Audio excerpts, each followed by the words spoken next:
Hello friends, இன்றைக்கி நம்ம என்ன பார்க்க போகிறோன்னா, நம்ம எல்லோரும் ரொம்ப லைக் பண்ணி சாப்பிட்ற ஒரு ஐட்டம் பற்றி தான் பேச போகிறோம். அது என்னென்னு கேட்டிங்கன்னா மயோனஸ்.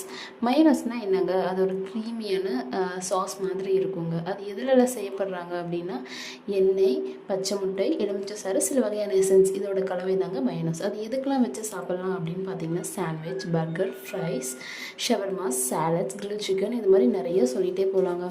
இது எந்த அளவுக்கு பரவி இருக்குது ஃபுட் ஐட்டம்ஸில் அப்படின்னு பார்த்தீங்கன்னா, இது பிரியாணிக்கு கூட சைடிஷாக வச்சு சாப்பிட்றாங்க. அந்தளவுக்கு மக்களுக்கு இது ரொம்ப பிடிச்சிருக்குங்க. ஏன் அப்படின்னா, அதோட க்ரீமி டெக்ஸ்டைல்னாலையும் ரொம்ப டேஸ்டியாக இருக்கிறதுனாலையும் கிட்ஸுக்கும் யங்ஸ்டருக்கும் ரொம்ப ஃபேவரட்டான ஃபுட்டாக இருக்குங்க இந்த மயோனஸ்.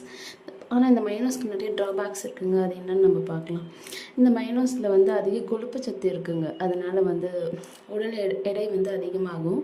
அதில் இருக்க கலோரிஸ்னால் ஒரு ஸ்பூன் மயோனஸில் வந்து 90 to 100 வந்து கலோரிஸ் இருக்குதுன்னு சொல்கிறாங்கங்க. சோடியம் இருக்கிறதுனால அதில் ரத்த அழுத்தம் உள்ளவங்களுக்கு இந்த ஃபுட் வந்து சேஃப் இல்லைங்க. இதில் நிறையான ஆர்டிஃபிஷியல் ப்ரிசர்வேட்டிவ்ஸ் வந்து சேர்க்குறாங்க. அதனால் இன்டைஜஷன் ஆகும்னு சொல்கிறாங்க.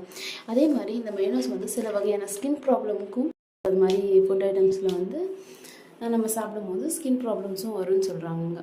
அதனால தாங்க தமிழ்நாடு கவர்மெண்ட் 1 இயருக்கு மயோனஸை வந்து பேன் பண்ணியிருக்குங்க. ஸோ 1 இயருக்கு யூஸ் பண்ணாதீங்க. முக்கியமாக கிட்ஸ்க்கு கொடுக்காதீங்க.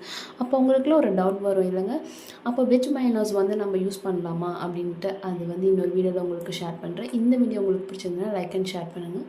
பாய்.